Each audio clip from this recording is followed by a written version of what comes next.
전미 예수님, 만나서 반갑습니다. 저희 소공동체 교육 순교자 송혈의 성월에 관한 거 함께 하도록 하시겠습니다.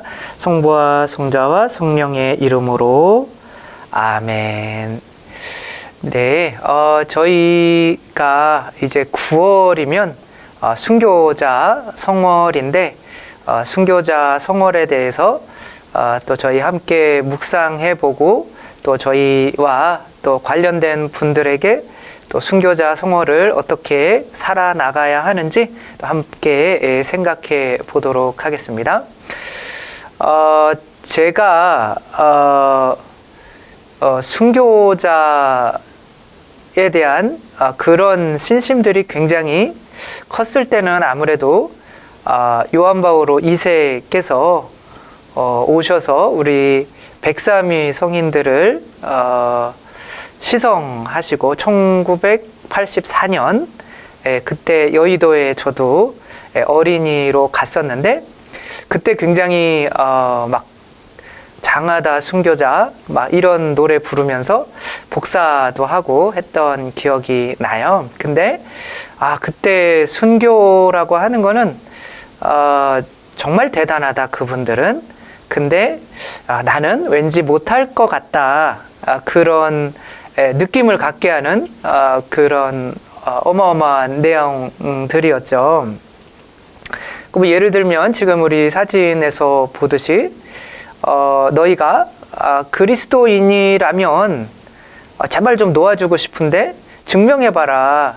네가 네 살점을 뜯어서 나한테 줄 수 있으면 내가 믿겠다. 그래서 정말 살점을 뜯어내서 이렇게 주기도 하고, 유대철 베드로 성인은 어린 나이에도 숫덩이를 먹을 수 있으면, 빨갛게 달궈진 숫덩이를 먹을 수 있으면 내가 인정해 주겠다. 이렇게 하는데 숫덩이를 이렇게 입에 넣으려고 그러는데 입을 막 벌리고 하는 모습들이 정말 저분들은 저렇게 사는데 나는 뭘까? 그렇지만 나는 저렇게 고문당하면서 사는 게 쉽지는 않겠다. 그런 생각을 했었죠.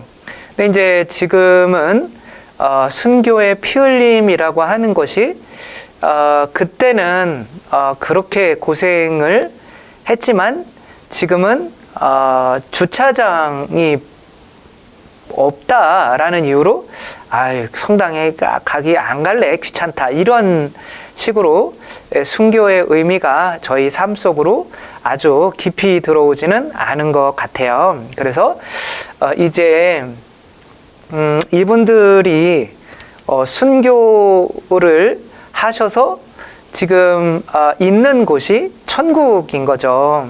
그러니까 순교라는 것이 백색 순교도 있고 그렇게 지금 말하고 있는데 실제로는 순교가 우리와 가까워지려면 순교하지 않으면 행복하지 않다라는 그런 믿음을 일단 가져야 우리 삶 속에서 순교의 정신이 드러날 것 같아요. 그래서 묵상을 해보다가 천국에 들어가기 위해서 순교를 하시는 건데 그러면 피 흘림이 없이는 천국의 행복을 맛볼 수 없나? 그렇게 생각하다 보니까 그렇더라고요. 그러니까 예수님께서 십자가를 지고 순교하신 이유는 그 십자가의 길이 아니면 천국에 올라올 수 있는 방법이 없기 때문에 그런 거죠. 따라서 천국에 들어가려면 그리고 그 천국은 에덴 동산이라고 할 수가 있죠.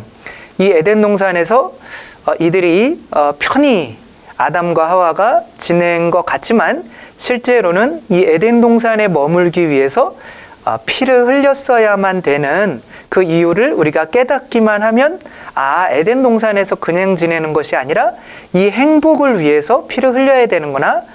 마치 어머니가 아기를 낳기 전에는 굉장히 근심을 하지만 아기 낳고 그 행복감이 너무 크기 때문에 또 둘째 아이를 낳고 요즘엔 잘 안 낳으려고 하지만 그 기쁨을 위해서 피를 흘리게 되는 것처럼 우리도 이 피 흘림이 있어야만 천국의 행복을 얻을 수 있다라는 것을 좀 묵상해 봤으면 좋겠다. 그런 생각을 했었고, 그럼 천국에서는 무엇 때문에 피를 흘리는지 5가지로 제가 한번 나누어 봤어요. 그랬더니 이 세상에서 우리가 순교해야 되는 의미가 이 5가지에서 벗어나지를 않더라고요. 그래서 우리가 피 흘림을 통해서 행복하기 위해서, 그냥 행복하기 위해서 결국에는 우리가 순교의 삶을 살아야 되는구나, 이런 아마 생각을 할 수 있을 것 같아요. 그래서 첫 번째로는 에덴 동산에서 이렇게 마냥 행복하기만 했던 것이 아니라 하느님께서 어떠한 것을 요구하셨어요. 아담과 하와에게 뭘 바치라고 했었죠? 바로 선악과를 바치라고 했었죠. 근데 이제 선악과를 바치라는 이야기는 에덴 동산에서 편히 지내고 있었지만, 이 에덴 동산에서 주어진 모든 것들은 본인들이 농사를 짓거나 본인들이 노력해서 만든 것이 아니라 하느님께서 다 준비해 놓고 아담과 하와를 살게 하신 거죠. 그러나 인간이라고 하는 존재가 우리 안에 뱀이 있죠. 그 뱀이 자꾸 유혹하죠. 이것들은 너희들 거야. 그러니까 우리가 살아가다가 보니까 성당에서는 주님이 주인님이라는 뜻이죠. 근데 실제로 나와서는 내가 주님의 종인데, 살아가면서는 내 차, 내 자식, 내 집 다 내게 되는 거죠. 내가 주님이 되게 되는 거죠. 그것은 내 안에 있는 이 뱀 자아가 네가 주님이 되어야 돼, 이렇게 얘기를 하니까 하느님께서 안 되겠다, 얘네들이 그럼 뱀은 왜 넣어주셨냐, 이런 질문을 할 수가 있는데, 길게 얘기하면 너무 길어지니까 일단은 인간에게 하느님을 배신할 수 있는 자유가 넣어져야 인간이 선택권이 있는 거죠.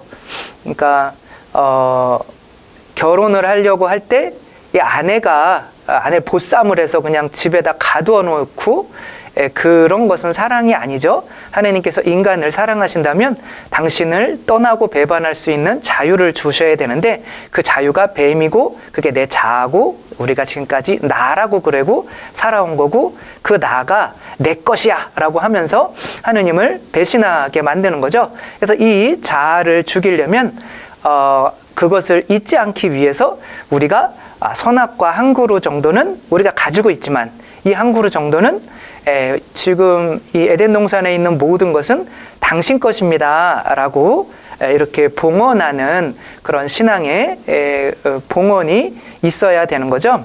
그것을 우리가 살아가다가 보면 성당에서 그걸 실천할 수 있는 게 이제 교무금 정도가 될 수 있다고 볼 수가 있겠죠. 그 선악과를 바쳐야만 먹을 수 있었던 나무가 있는데, 영원한 생명을 주는 생명나무이죠. 그 생명나무는 지금 우리가 생명나무, 이 나무를 먹으면 영원히 살아요. 여러분은 생명나무가 뭐라고 생각하세요? 바로 이거를 먹으면 영원히 사는 거, 예수님께서 내 살과 피를 먹고 마시지 않으면 영원한 생명을 얻을 수 있다 없다? 없다라고 하셨죠. 그래서 이 생명나무가 태어난 날이 12월 25일이고 그 12월 25일에 여러분들이 이렇게 보듯이 성탄 트리를 장식을 하죠.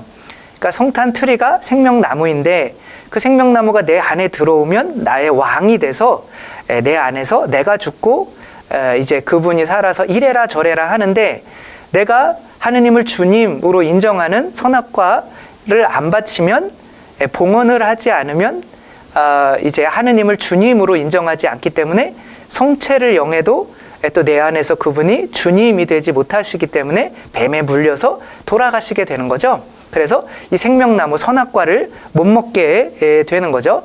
이 생명나무가 탄생했다는 의미로 12월 25일 날 이제 성탄트리를 매달고 그 위에다가 동방 박사들이 쫓아오던 다윗의 별을 이렇게 그 밑에 예수님이 있는 거죠. 구유 위에.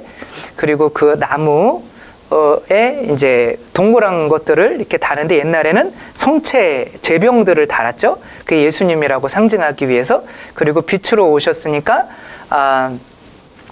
거기에다가, 이제 촛불을 돌렸는데 이제는 이제 전구로 빛이 들어오는 것으로 했는데 요즘에 그것을 성탄 트리를 장식하면서도 그것이 예수 그리스도라고 믿고 고백하는 사람들이 거의 없어 잊어버린 거죠.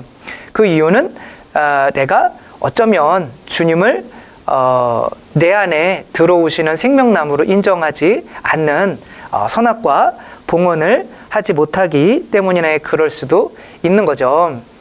카인과 아벨도 마찬가지인 거죠.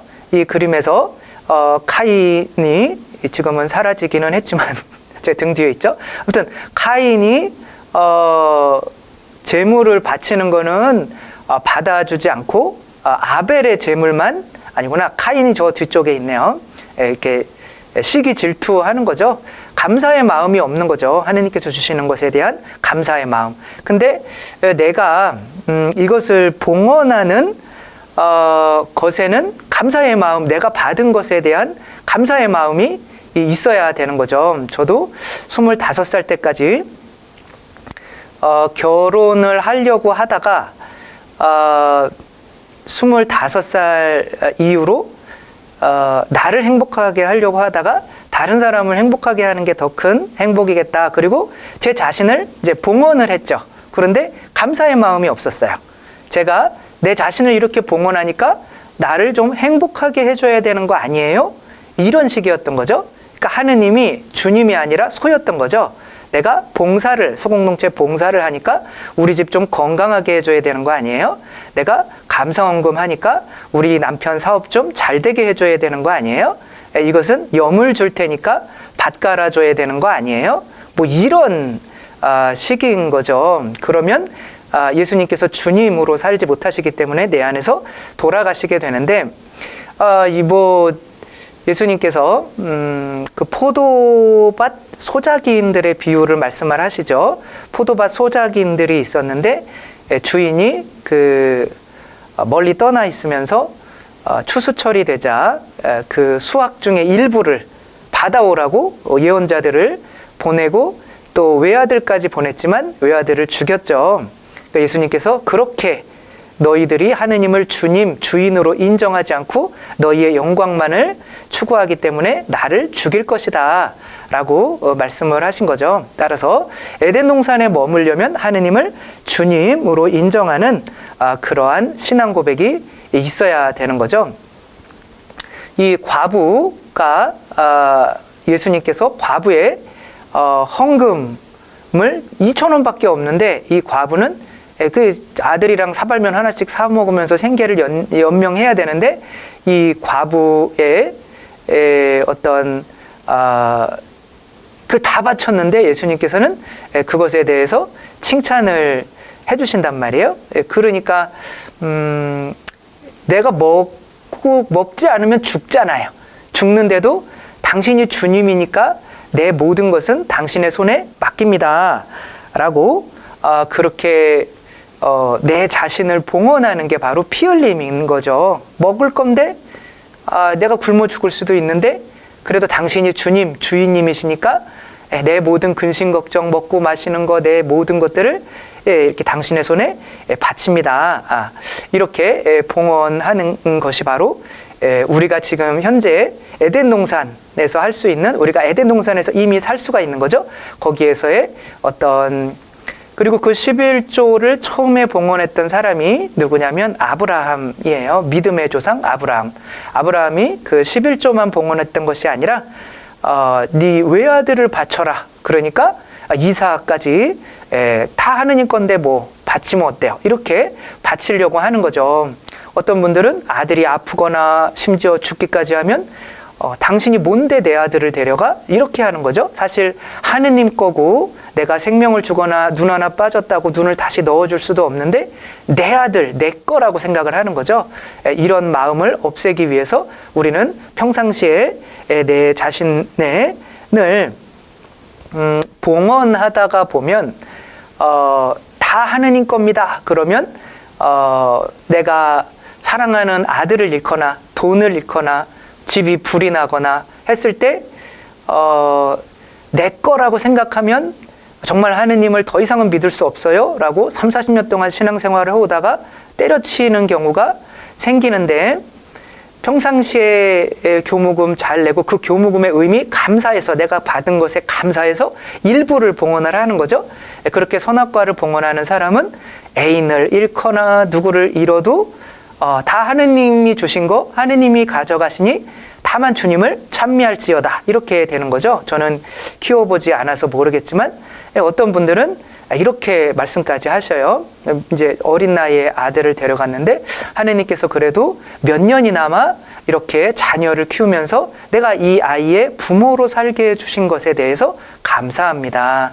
이런 사람들은 바로 내 자신을 봉헌하면서 어떻게 보면 선악과 11조를 봉헌하면서 다 당신 것입니다 라는 훈련을 해오신 거고, 그것이 바로 그 순교로서 실제로는 이 세상에 고통스러워야 되는데 실제로는 더 행복하게 살아갈 수 있는 거죠. 하느님께서는 나를 좀 시험해봐라, 말라키서에 너희들이 11조와 예물을 바치면서 나를 주님으로 인정하면 내가 몇 배로 갚아주나 안 갚아주나 나를 좀 시험해봐라, 이런 말씀을 하시죠.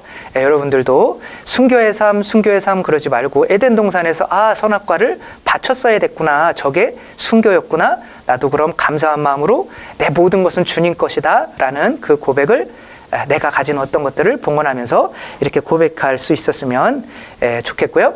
그 대표적인 그 봉헌의 순교의 상징이 바로 성모 마리아죠, 그렇죠?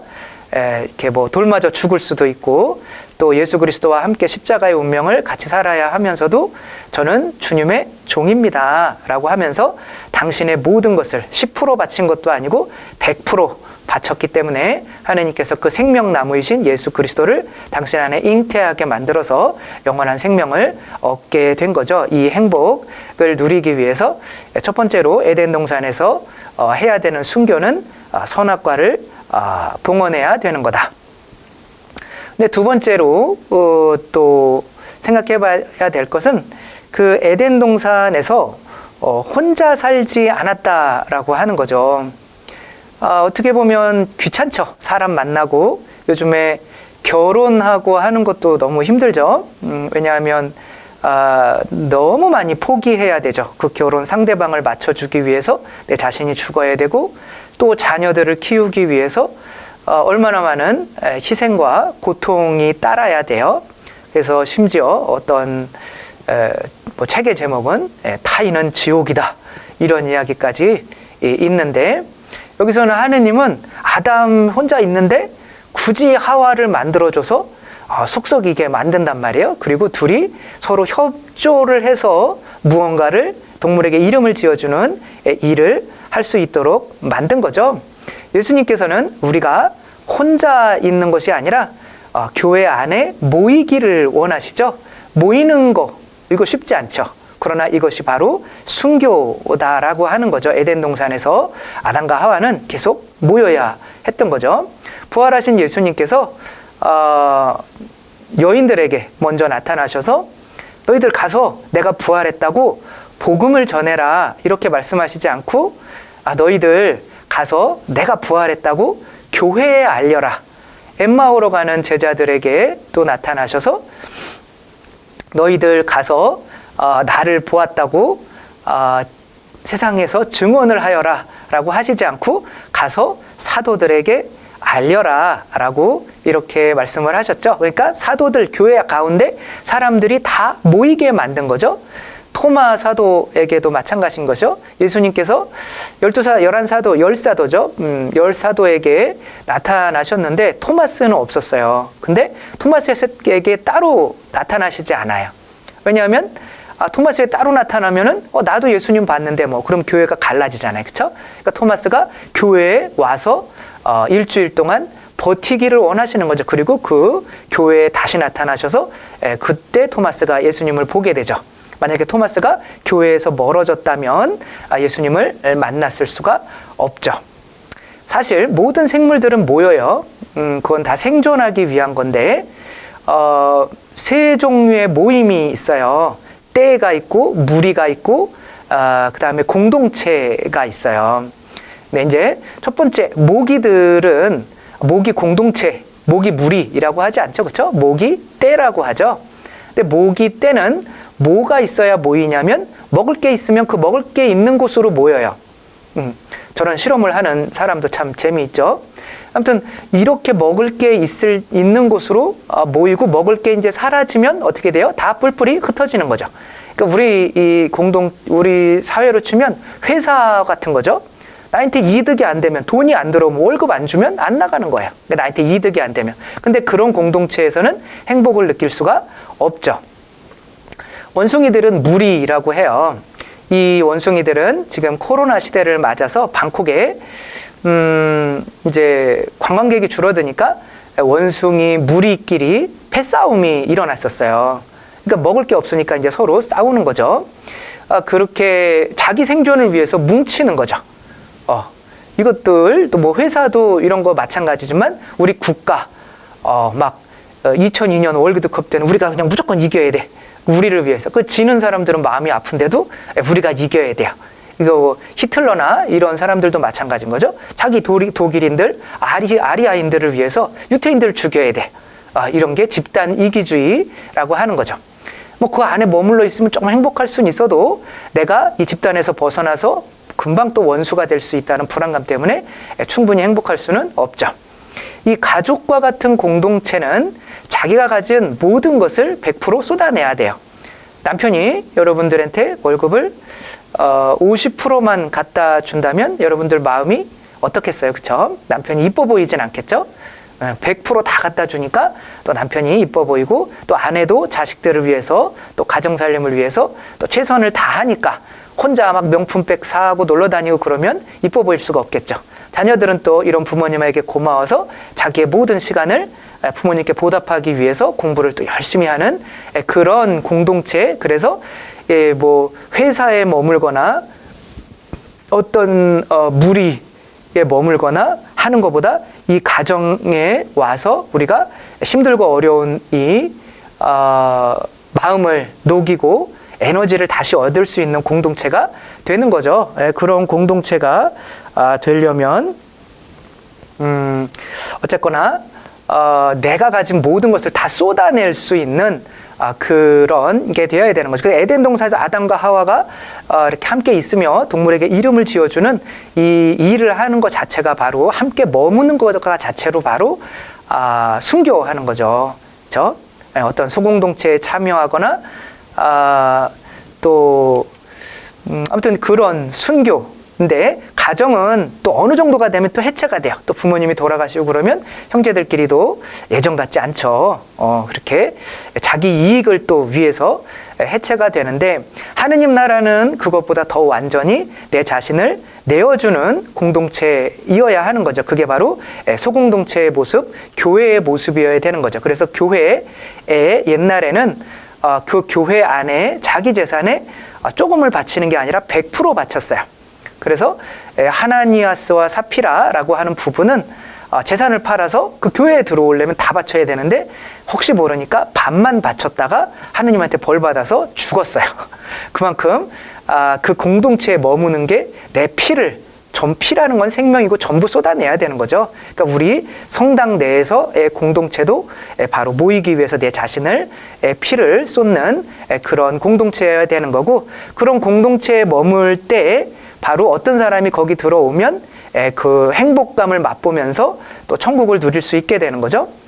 마더 데레사가 미국에서 강연을 마치고 이제 나오는데 어떤 돈 많은 미국 귀부인이 좀 면담 좀 해자고, 그러니까 난 시간이 없는데 어떡하냐 그랬더니 나 지금 자살 직전이라고.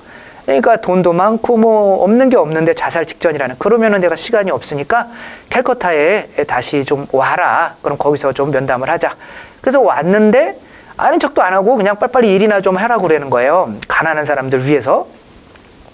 한 달 동안 막 정신없이 가난한 사람들 위해서 막 일을 하고 난 다음에 잠깐만, 왜 왔죠 여기? 그러는 거예요. 그래서 아니, 제가 면담을 하려고 지금 자살 직전이라 내 삶이 왜 살아야 되는지, 내가 돈도 많고 뭐 부족한 거 없이 사는데 정말 삶의 의미가 없었다. 그러면은 지금도 죽고 싶으세요? 그러겠더니 아니요, 내가 미쳤어요. 내가 가난한 사람들 위해서 이렇게 일하다가 보니까 너무 보람을 많이 느끼기 때문에 내 자신을 내어놓다 보니까 삶의 의미를 찾게 되는 거죠. 이것이 바로 내 가진 모든 것을 내어놓는 교회 공동체의 모습이 되어야 되는 거죠. 폴가라고 하는 만나버리겠네요. 저 남자가 그 실험을 했어요. 이제 공동체의 어떤 힘에 의해서 천재가 나온다. 우리가 교회 공동체의 어떤 힘에 의해서 정말 신앙인이 나오게 되는 거죠. 신부님의 가르침도 중요하지만 공동체의 힘이 굉장히 큰 거예요. 그래서 저 사람은 내가 결혼해서 내 아이들을 좀 실험용으로 사용하는 게 좀 이상하긴 하지만 천재로 만들겠다 그랬더니 어떤 자매님이 그럼 같이 해봅시다. 그래서 둘이 결혼해서 아이를 낳았어요. 첫째 아이는 수잔인가 그랬는데 이제 학교 안 보내고 그냥 집에, 그리고 또 억지로 시킨 건 아니야. 그 체스와 관련된 것들, 그리고 가정에서 학교 이렇게 공부를 가르치고 학교에 안 갔죠. 근데 이제 세계 챔피언이 되죠. 이게 체스.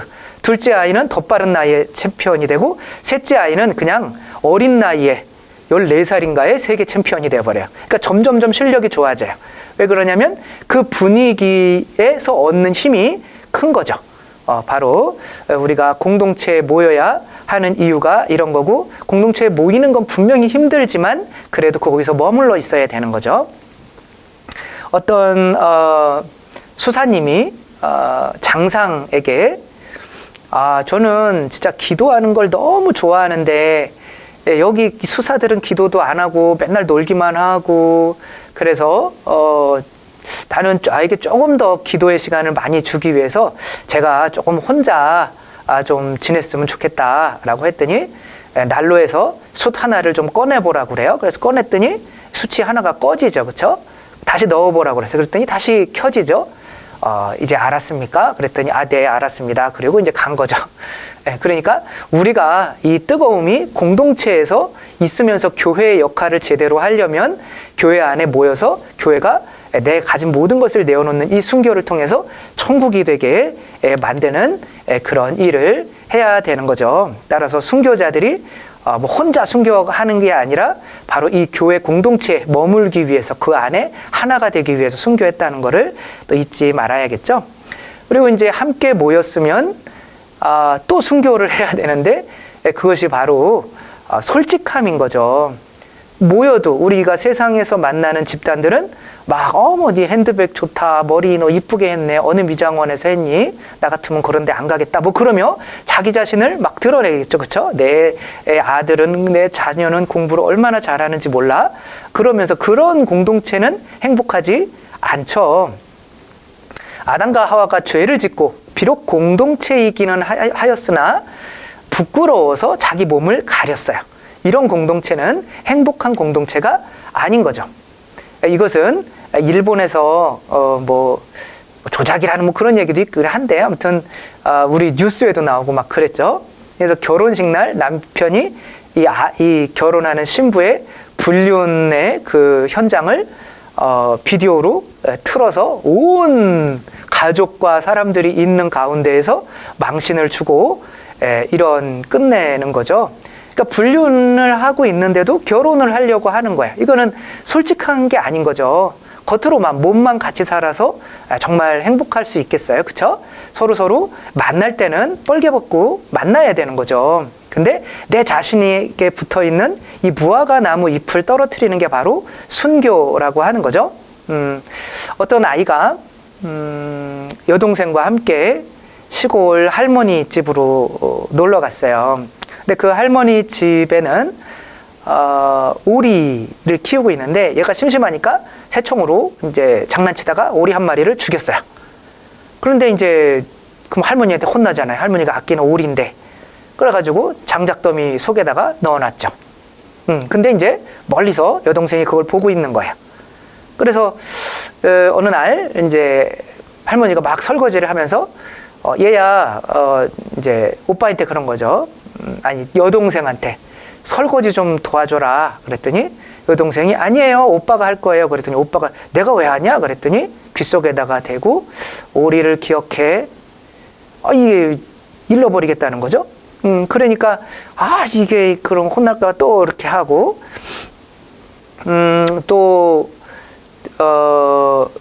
뭐 할아버지가 또 이게 또 그 여동생을 불러서 저희 가서 뭐 담배 좀 사와라.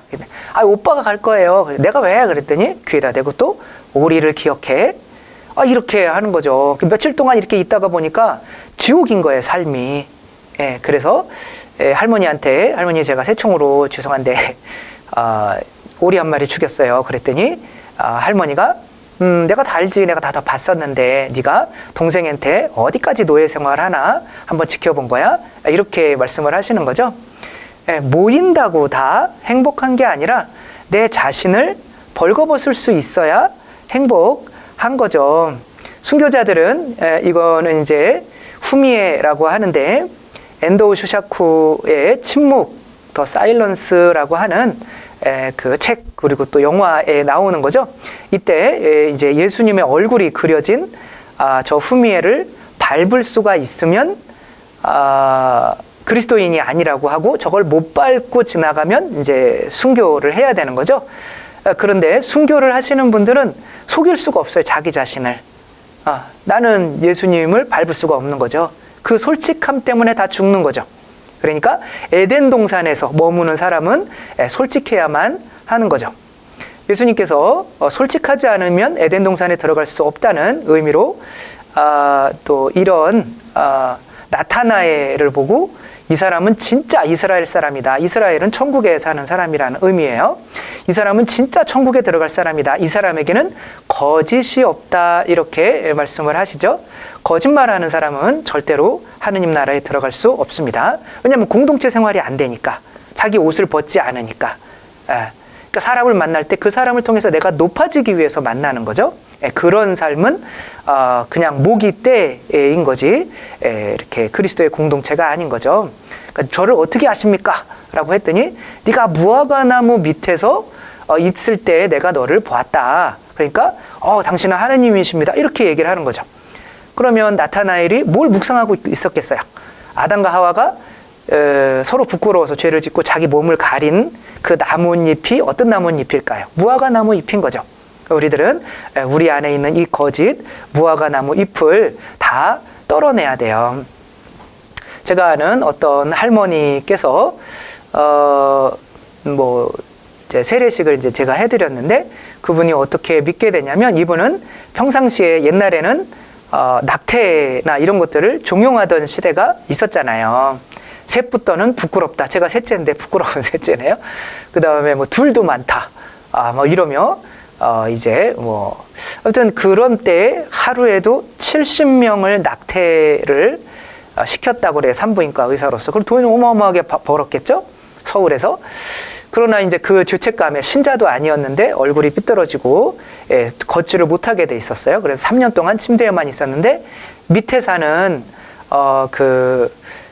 자매님이 우연치 않게 올라갔다가 하느님께서는 다 용서하셔요. 솔직하게 고백하면. 그러니까 진짜 하느님은 내 죄도 용서하냐고. 그러니까 너무 기쁜 거예요. 그럼 세례받으면 되는 거냐. 그래서 나와서 이제 모든 죄를 고백하고 나는 하루에 70명씩 낙태를 했다. 고백하고 나서 했는데 3년 동안 못 걷다가 그렇게 갑자기 두 발로 일어서서 아주 잘 걷지는 못했지만 그래도 두 발로 걸어 나오셔서 세례 예식 때 세례를 받으셨던 기억이 나요. 솔직하지 않은 게 지옥입니다. 그렇죠? 자기 자신을 감추는 게. 근데 현대에는 내 자신을 감추고 내가 높아지고 자존심을 세우는 게 행복인 줄 아니까 순교의 정신이 이렇게 이루어지지 않게 되는 거죠. 그러면 네 번째는 뭘까요? 이 아담과 하와가 있으면서 이제 하와가 선악과를 따먹었어요. 그러면 아담도 죄짓게 만들어서 해야 써야 될까요? 아니면 아담을 통해서 자기가 깨끗해지려 해야 됐을까요? 자기가 깨끗해져야 되는 거죠. 그렇죠? 여기서 아담은 이 순간에서는 죄를 안 지은 그리스도를 상징하는 거예요. 그러니까 우리 죄 지은 인간들은 그리스도를 사랑하고 그리스도께 순종하고 배워서 내가 다음번부터는 이 선악과를 이렇게 아담처럼 봉헌해야겠구나 라는 것이 되어야 되는 거죠. 그래서 이 아담을 배울 수 없으면 루카복음에 아담은 예수 그리스도라고 이렇게 하느님의 아들이라고 이렇게 나오고 있어요. 우리는 하와인 거고 교회의 수장인 머리이신 예수님이 아담인 거고 이제 우리는 교회의 몸인 거죠. 그 신부, 그리스도의 신부. 그러니까 우리가 그리스도를 배워나고 이렇게 사랑한다는 거는 안다는 거죠. 그렇죠? 그러니까 그리스도를 알아가려고 하는 것도 하나의 순교라고 하는 거죠. 저 같은 경우는 이제 돈 많이 벌고 이쁜 여자랑 결혼하고 또 세상에서 성공해서 인정받고 25살 때까지는 이게 행복이라고 생각을 했었어요. 그런데 하느님이시오 사람이신 그리스도의 시라고 10권짜리 책이 있는데 마리아 발도르타가 지은 건데 그 10권짜리 책을 그냥 대학교 1학년 때부터 책을 정말 싫어했었는데 잠자기 전에 잠이 안 오니까 그냥 하루에 한 1, 2분씩 그건 너무 재미가 없어가지고 1, 2분씩 읽었어요. 그냥 잠자기 위해서 일부러 재미없는 책을 읽은 거죠. 근데 5년이 지나니까 이 10권을 다 읽게 된 거예요. 근데 읽고 났는데 기억은 하나도 안 나는데 왠지 예수님을 따라다니던 제자들이 부러운 거예요. 내가 추구하는 것과 반대의 삶을 사는데도 부러운 거죠. 그러니까 잠깐만 이게 더 행복인가? 라고 해서 제 마음을 바꿔서 신학교에 26살 때 들어오게 된 거죠. 그러니까 25살 때까지는 신부 될 생각을 한 번도 한 적이 없어요. 왜? 예수님에 대해서 알려고 한 적이 없으니까. 하루에 1, 2분만 알려고 해도 5년만 지나면 예수님을 엄청 사랑하게 되는데 우리는 핸드폰은 스마트폰은 하루에 3시간 반씩 보거든요. 평균. 근데도 3분 50초 동안 예수님을 알려고 어떤 책을 보거나 하는 사람은 많지 않다는 거죠. 이런 것이 바로 우리가 순교의 정신이 지금 현재 나는 지금 스마트폰 보는 게 훨씬 행복한 거라고 생각을 하는 거예요. 젊은 사람들은. 그렇지만 진짜 행복은 예수님에 대해서 알아가는 거죠. 엄마는 그래도 되는 줄 알았습니다. 심순덕 시인 이런 시가 있죠. 여러분 한번 보시면 내가 결국에는 엄마를 이해하지 못했지만 엄마 나이가 되고 엄마가 되어보니까 그때서야 엄마 마음을 알겠더라 라고 하는 거죠. 엄마처럼 아이를 낳고 피를 흘려보고 고생을 해보니까 엄마를 알게 되는 거죠. 이것은 젊은 아빠들이 아이들에 대해서는 너무 관심이 많죠. 근데 그 질문을 아버지에 대해서 아버지 사진 몇 장이나 갖고 다니냐, 아버지 주무시는 거를 본 적 있냐, 아버지 치아가 몇 개가 금리냐, 뭐 이런 것들을 물어보니까 하나도 아는 게 없어요. 아버지는 나를 위해서 다 내어주시고 그래도 항상 미안한 마음을 가지고 있는데 우리 아들들은 아버지에 대해서 전혀 알려고 하지를 않았던 거죠. 그런 것에 대해서 부끄러운 또 눈물을 흘리면서 그런 장면이 있는 거죠. 우리는 예수님께 요한복음에 그렇게 얘기해요. 우리가 그럼 무슨 일을 해야 됩니까? 하느님께서 보내신 일을 알고 아는 게 사랑하는 거잖아요. 사랑하는데 그 사람의 이름도 모르고 저도 신자들 거의 잘 이름을 모르지만 그 사람이 좋아하는 음식이나 그 사람이 그런 거를 전혀 알려고 하지도 않으면서 하루에 단 5분도 성경 읽지도 않고 예수님을 알려고 영성서적도 읽지도 않으면서 나는 예수님 사랑했어요? 아무도 안 믿죠. 그렇죠? 그런 게 전혀 순교의 정신이 우리 삶에 반영되지 않는 거죠. 그 이유는 그렇게 하는 게 행복이라는 거를 에덴 동산이라는 거를 모르기 때문에 그런 거죠. 어떤 사장님이 이제 췌장암에 걸리셔서 이제 금방 돌아가시게 생겼어요. 근데 이제 돈만 버느냐고 자식 교육을 못 시킨 거죠. 이 자식은 망나니였어요. 그래서 아버지가 야 이거 안 되겠다. 얘한테 이거 물려줬다가는 이거 금방 다 소진해 버리겠다. 그래서 너 한 달 동안 네 손으로 조금 돈을 벌어오면 내가 유산을 주고 안 그러면 내 사회에 다 기부한다. 그랬더니 아들은 큰일 난 거죠. 그러나 평생 동안 땀을 흘려본 적이 없으니까 한 달 뒤에 엄마한테 돈 달라고 그래가지고 내가 이게 한 달 동안 본 겁니다. 그랬더니 아버지가 아무 얘기 없이 그냥 그 돈을 받아서 벽난로에다가 활활 타고 있는 벽난로에다가 집어 던진 거죠. 그러니까 아니 이걸 왜 집어 던지냐고. 그래 다음에도 다음 달에 또 보러 와.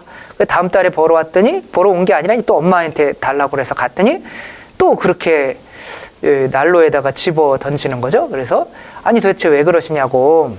그래서 또 보러 와. 그래서 이게 엄마가 일르나 보다. 그래서 내가 좀 힘들더라도 한번 벌어봐야겠다. 그래서 막노동을 한 달 동안 하죠. 근데 뭐 허리가 끊어지죠. 그렇게 막 굳은 살 잡히고 하면서 한 달 동안 벌어왔더니 그 돈도 벽난로에 던져버리는 거예요. 그랬더니 그러며 이 난로에서 털활 타고 있는 이 돈을 손으로 막 끄집어내는 거죠. 그러면서 손에 화상이 다 입고 막 울면서 이걸 왜 이렇게 또 집어 던지냐고. 그제서야 아버지가 네가 벌어온 돈이 맞구나. 그러며 이렇게 안아주죠. 그러면 유산을 물려주고 이제 아버지는 돌아가시고 그런 거죠.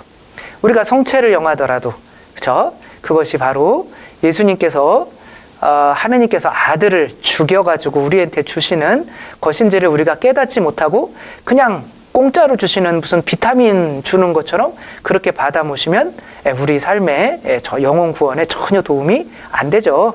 그분께서 우리에게 주시고 있는 그 사랑이 무엇인지 우리가 알려고 해야 우리 삶이 변하게 되는 거죠. 장발장 빵 하나 훔쳤다고 10년 넘게 감옥살이를 해야 됐던 이 하느님에 대한 원망이 가득했지만 결국에는 이 주교님이 이 장발장을 맞아주고 음식을 또 대접해주고 그래서 이제 막 훔쳐가지고 막 쟁반 같은 거 갔는데 경찰에 잡혀왔는데 이 사람한테 내가 준 거라고 그러면서 이 촛대는 왜 안 가져가시오? 그러며 촛대도 주니까 이게 뭐요? 이게 하느님의 사랑인가? 깨닫고 이렇게 크게 뉘우치고 변화하게 되는 거죠. 이렇게 우리가 하느님을 알아갈 때 이제 우리 자신이 이제 변화할 수 있는데 그 알아가는 과정이 바로 피 흘림인 거죠. 뭐 이건 우리가 다 잘 아는 이제 6.25 때 엄마가 이 아이를 옷으로 감싸고 엄마는 얼어 죽고 근데 이제 미군이 그 엄마를 이렇게 묻어 놓고 이 아이를 미국으로 데려가서 키웠죠. 근데 이 아이는 엄마가 없잖아요. 자기를 버렸을 수도 있잖아요. 근데 이 아버지가 계속 알려주는 거예요. 엄마는 그런 분이 아니다. 그러며 나중에 커서 다시 한국으로 와서 이게 내가 묻어놓은 엄마의 무덤이다. 그러니까 이렇게 자기 겉옷을 벗어서 엄마 무덤에 이렇게 묻어주면서 엄마 그때 얼마나 추우셨어요? 이게 이제 사랑을 실천할 수 있는 사람이 되는 거죠. 결국에는 에덴 동산 내가 사랑을 실천할 수 있는 사람이 되는 거 내가 난 사랑만 받으려고 막 하는 사람은 행복하지 않은 사람인 거죠. 내가 사랑이 흘러넘쳐서 다른 사람을 행복하게 해줄 수 있는 사람이 바로 행복한 사람인데 그러기 위해서는 하느님의 사랑을 알아가려고 노력을 해야 된다는 것. 그리고 우리나라는 그냥 선교사가 들어와서 가톨릭이 시작한 것이 아니라 바로 우리 천주교 신앙인들이 하느님을 더 알려고 서학을 뭐 천지남 주어사 집회에서부터 이건 지금 명례방 지금의 명동성당 모임이죠, 그렇죠? 여기서 우리 천주교는 하느님에 대해서 알려고 하는 그런 것으로 또 여기가 첫 번째 박해가 일어나는 곳인 거죠, 저 명례방에서. 아무튼 이렇게 알려고 해야 되는데 지금 내가 화장하는 시간보다 성경 읽는 시간이 못하다면 내가 스마트폰 보는 시간보다 하느님을 알려고 하는 시간이 부족하다면 이제 순교에 대해서 아무리 이야기해봐야 사실은 하느님 나라의 이 행복을 믿지 않는 것이라고 할 수가 있겠죠. 이제 하느님 나라에서 마지막으로 가장 중요한 순교 뭐 해야 되나. 하느님께서 아담에게 시키신 일이 동물에게 이름을 지어주는 일이었죠. 사람이 이거는 이제 바이킹이에요. 바이킹은 노르웨이 뭐 그쪽에 살던 사람들인데 남의 나라에 침략해서 막 그냥 죄 없는 사람 죽이고 재산을 이렇게 빼앗고 하던 어떻게 보면 나쁜 사람들, 도적대인 거죠. 배 타고 와가지고. 근데 이제 이 바이킹이 처음부터 나쁜 사람이었나? 처음부터 나쁜 게 되는 사람은 없겠죠. 근데 이제 이들이 사는 땅은 굉장히 척박하죠. 맨날 눈으로 덮여 있고. 그런데 인구가 자꾸 늘어나니까 먹을 게 없는 거예요. 그러니까 사람이 악해지는 이유는 먹을 게 없으니까. 먹을 게 없으면 아까 그 원숭이 때도 평화롭게 지내다가도 먹을 게 없으면 전쟁하게 되는 거죠. 지금 러시아와 우크라이나가 전쟁하는 것도 마찬가지인 거예요. 지금 러시아 푸틴 대통령이 자기의 어떤 죽을 때까지 대통령을 하고 싶은데 이게 지금 경제가 안 좋아지니까 뭐 그런 수를 써서라도 이제 뭐 가스값 올라가고 뭐 하면서 여러 가지 경제적 이익을 노리고 있는 거죠. 그래서 세상이 이제 기후가 점점 변화되고 먹고 살기가 힘들어지면 전쟁도 당연히 많이 일어나게 될 거고, 이런 코로나와 같은 병균들도 많이 더 행행하게 될 거고, 그러면 더 사람들이 악해져서 세상은 거의 지옥으로 변할 수 있겠죠. 그래서 사람들은 히틀러도 마찬가지인 거죠. 히틀러가 유대인들을 죽이고 자기의 어떤 그런 거를 세우려고 했던 것은 아버지가로부터 매를 맞았어요. 그래서 오늘은 몇 대 맞나 이렇게 세기까지 이제 hd로 막 맞고, 그러니까 자존감이 바닥을 치는 거죠. 아, 나는 쓰레기구나. 근데 내가 쓰레기인데 나는 하느님이 되고 싶어요. 누구나 우리 안에 뱀이 있는데 이 뱀은 하느님이 되기 전에는 만족하지 않아요. 근데 하느님이 될 수 있는 방법은 뭘까요? 그러니까 이 사람이 그 군대 들어가니까 군대에서 싸우고 막 이렇게 본인이 어떤 이런 충성심이 굉장히 강하고 말도 잘하는 것 같아요. 그러니까 정치로 입문해가지고 자기의 어떤 열등감을 극복하기 위한 방법이 바로 이제 총통이 돼서 바로 이제 전쟁을 일으키고 유태인들도 죽이고 나는 이런 존재야. 이런 걸 느끼게 되는 거죠. 그러니까 사람이 악해지는 거는 사랑을 못 받아서 결국에는 그런 거죠. 사랑이라는 거는 뭐예요? 부모님이 자식 사랑해주면은 자식들에게 배고픔을 그러니까 자식들이 엄마 아빠 그만 싸우세요. 돈 때문에 제가 초등학교 3학년인데 제가 나가서 구두 닦기라도 해서 돈 벌어 올게요. 이렇게 했다면 부모님이 자녀를 또 사랑하는 거라고 볼 수가 없겠죠. 그렇죠? 부모님이 자꾸 싸우면 자녀들은 불안한 거죠.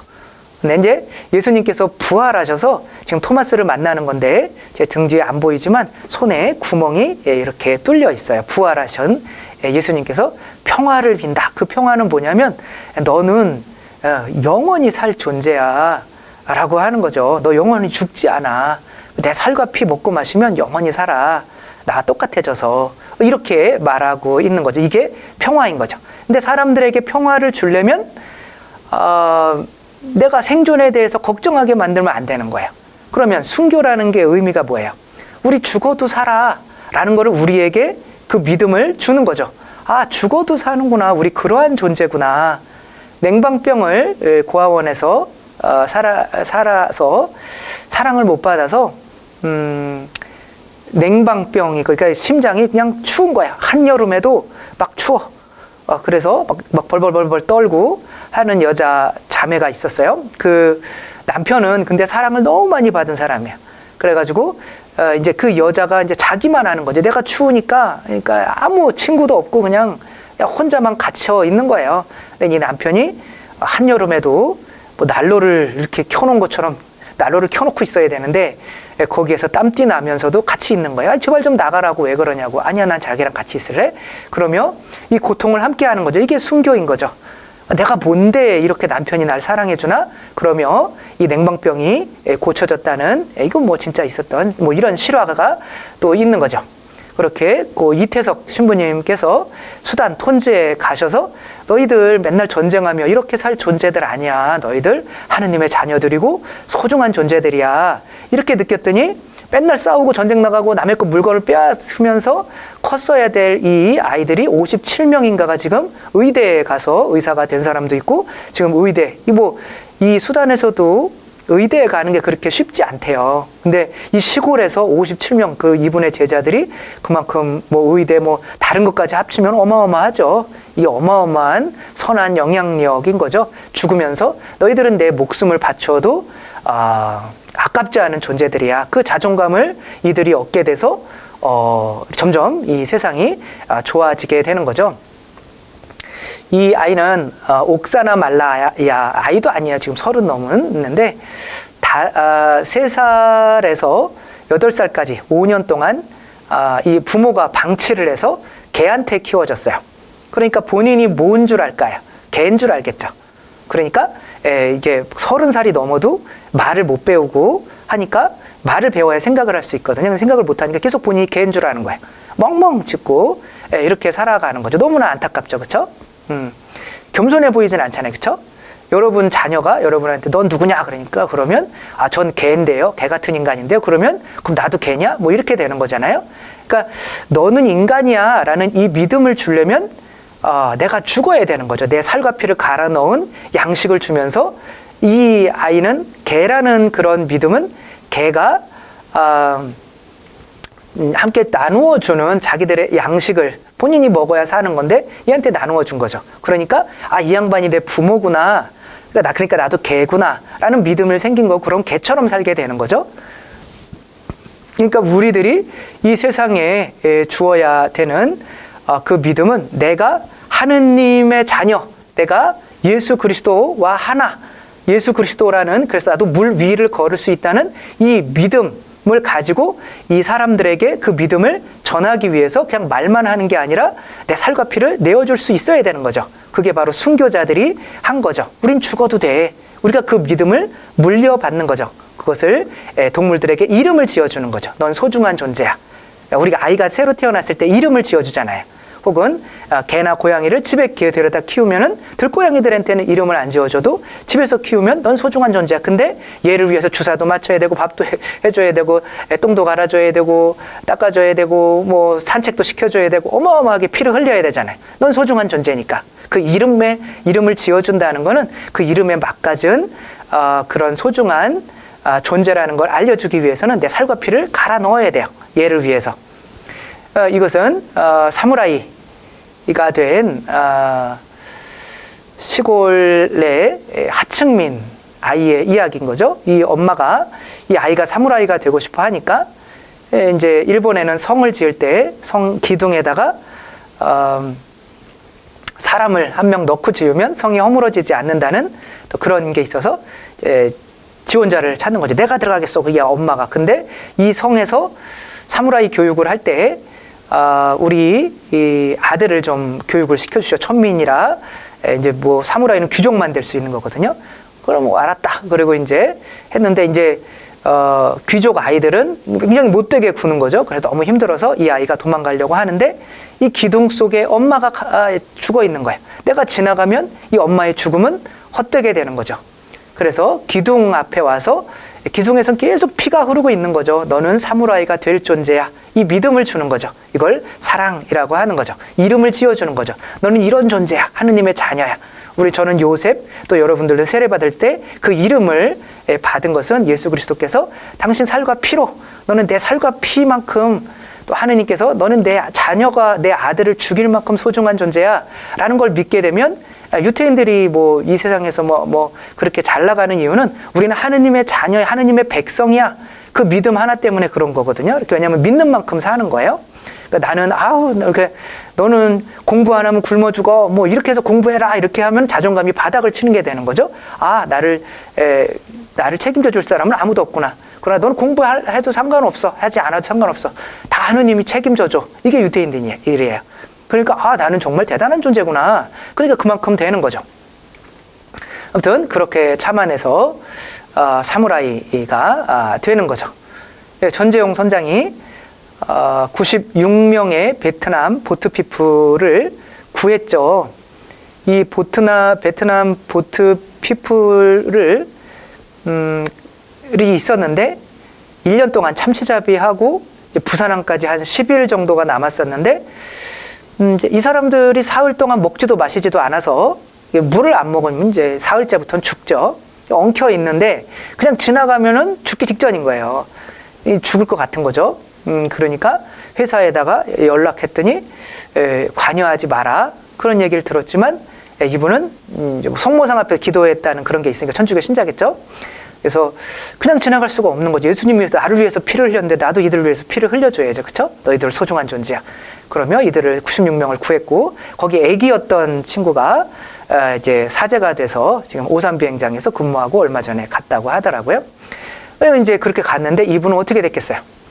회사에서 들어가자마자 잘렸고, 나라에 불려가서 취조까지 당하고, 또 어떤 선박 회사에서도 취직시켜주지 블랙리스트에 오른 거죠. 않고, 그래서 그냥 통영에 내려와서 먼 게 양식업 하면서 자녀들을 키우면서 살았죠. 이게 순교죠. 누군가에게 너는 소중한 존재야 라는 걸 알려주기 위해서 내 자신의 피를 쏟는 거, 이게 이름을 지어주는 일인 거고, 예수 그리스도께서 십자가에 그런 삶을 사신 거죠. 네, 한번 되돌아 볼까요? 우리가 순교라고 하는 것이 뭐 나중에 순교의 때가 오면 우린 순교할 거야, 이런 거는 진정한 순교가 아니고, 그렇게 박해가 또 오지 않으면 그 순교자들의 의미가, 우리한테 삶의 의미가 없는 거죠. 그럼 우리가 살아가면서 이 순교의 의미를 어떻게 실현해야 되는가? 그것은 이들이 고통받기 위해서 순교한 것이 아니라 행복하기 위해서 순교했다는 거. 행복은 바로 에덴 동산, 천국에서의 행복이라는 거. 근데 그 천국에서 행복하려면 먼저 선악과를 바쳐야 됐다는 거, 그것이 바로 자기 봉헌인 거죠. 1번 자기 봉헌. 내 자신을 주님 것이라고 성모 마리아처럼 봉헌할 수 있는 거, 그게 10분의 1, 11조를 바치는 것에서부터 시작하는 거죠. 재물을 바치지 못하면 그 다음부터는 아무것도 못 바쳐요. 그게 제일 쉬운 겁니다. 아무튼 교무금을 또 우리가 내면서 그거 자체가 순교라고 하는 거죠. 근데 많은 분들이 또 교무금을 안 내죠. 그렇죠? 그냥 미사만 나오고 나는 예수님 믿어 라고 하는 거는 에덴 동산에 사는 모습, 또 순교를 따르는 모습이 아닌 거죠. 그 다음에는 공동체에서 우리 세포들은 우리 몸에 속하지 않은 곳이 없잖아요. 그러니까 세포가 몸 밖으로 나가면 죽잖아요. 근데 그 몸 안에 있으면 어디에선가 이 몸 전체를 유지하기 위해서 역할을 해야 돼요. 그래서 위면 위, 뭐 눈이면 눈, 그런 공동체를 형성해서 그 성당에서 그 성당을 위해서 어떤 역할을 해야 된단 말이에요. 아담과 하와처럼 그 공동체에 소공동체에 들어가야 된다. 그리고 그 소공동체에서 머무는데 내가 솔직해지는 내 자신을 부끄러운 거를 드러내는 그런 순교가 없으면 안 된다. 그게 세 번째인 거고, 네 번째는 그러나 그렇게 그 가운데에서도 그리스도를 알려고 노력해야만 성장이 되는데, 계속 묵주기도만 계속하고 있으면 물론 그게 나쁜 건 아니지만 거기 안에 머물러서 그런 공동체의 발전이 없다. 우리 모범 길이요 진리요 생명이신 예수 그리스도를 알려고 노력하는 것도 이게 제일 좋은 게 책 읽는 거예요. 예수님에 대해서 더 많이 알기 위해서 그렇게 책 읽는 거 하루에 5분이라도 우리가 투자하는 그런 삶을 살아야 된다. 그게 순교다.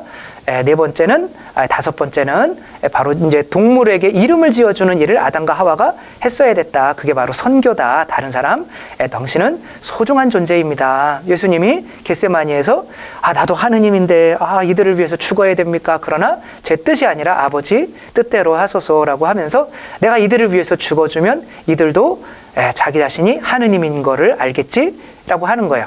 제가 하느님이라고 했다가 놀라고 그러지 마세요. 이게 하느님께서는 인간을 하느님으로 만들기 위해서 인간이 되셨다. 이게 교리예요. 그리고 사제란 본인이 먼저 하느님이 되고 신자들을 하느님으로 만드는 사람을 사제라고 하는 거예요. 그러니까 이 밀가루, 성체는 하느님이잖아요. 그렇죠? 왜? 예수님이 하느님인데 예수님이 그 안으로 들어오니까. 근데 밀가루를 하느님으로 만드는데 우리는 하느님이 될 수 없을까요? 밀가루도 하느님으로 만드시는 분이 당신의 모상을 따라 만든 인간이 하느님이 안 될까요? 근데 나는 인간이야 라고 이렇게 믿는 거는, 왜냐하면 하느님이 되면 더 이상 돈 좋아할 수 없거든요. 하느님이 되면 더 이상 쾌락을 추구할 수 없거든요. 하느님이 되면 더 이상 내가 자존심을 세우고 다른 사람을 심판할 수가 없거든요. 그러니까 내가 그냥 인간에 머물러 있으려고 하는 거죠. 그것이 성체를 영하는 아무 소용이 없게 만드는 거죠. 성체를 영하면 아 나도 예수 그리스도와 성모님께서 예수님을 잉태하셨을 때 아 나도 예수님과 한 몸이구나. 그러면 하느님이 하는 일을 나도 할 수 있겠구나 라고 하면서 베드로가 물 위를 걸은 것처럼 당신이 했으면 나도 할 수 있어요. 이런 믿음이 있어야 우리가 어느 정도 성장할 수 있는 거. 그 믿음을 가져야 당신들도 하느님이에요. 내가 인간이 되어야 아까 옥사나 말라야 개처럼 본인이 개인지 알고 살아가는 사람에게 불쌍함을 느끼고 너도 인간이야 이렇게 해줄 수 있는데 다 같이 나도 인간이야 하고 있으면 무슨 선교를 할 수 있겠어요. 그렇죠? 내가 먼저 하느님이라는 믿음을 가져야 하는 거죠. 그래서 너도 소중한 사람이야. 이렇게 순교의 삶을 살 수 있으려면 결론적으로 오늘 하루는 다른 사람을 어떻게 행복하게 할 수 있을까? 그렇게 살아가면 되는 거죠. 이건 미국을 감동시켰던 그냥 별거 아닌 사진이지만 이 앞에서 경례하고 있는 분이 그냥 비 엄청 내리고 있는데 대령님이에요. 근데 이제 그냥 지나가는 비 이렇게 억수같이 계속 내리는데 장례식을 치러야 되는 이 차량에 이 사람들을 위로하고 싶어서 그냥 지나가다가 차 세워놓고 그 장례 행렬을 위해서 경례해주고 있는 거죠. 그럼 저 사람들이 위로를 받지 않을까? 이 사람이 그러는 거예요. 하루를 살아가다가 보면 정말 다른 사람을 행복하게 해줄 수 있는 기회가 너무 많은데 우리는 자기 자신만 생각하고 너무 바쁘게 살다가 보니까 다른 인간들을 통해서 내가 어떻게 하면 행복하게 할 수 있을까? 살려고만 하지 죽으려고 하지 않는다는 거죠. 그러나 저렇게 내가 다른 사람을 행복하게 해주는 삶을 이렇게 살고 나면 그게 순교의 삶인 거죠. 내 삶도 너무 행복해진다 이렇게 얘기하는 거죠. 지금 온난화 때문에 세계가 몇 년도 이상에는 지구가 살 수 없는 상태가 된다 이런 얘기를 많이 하죠. 그런데도 우리는 자기 이익만 챙기면서 계속 이 자연을 망가뜨리고 있죠.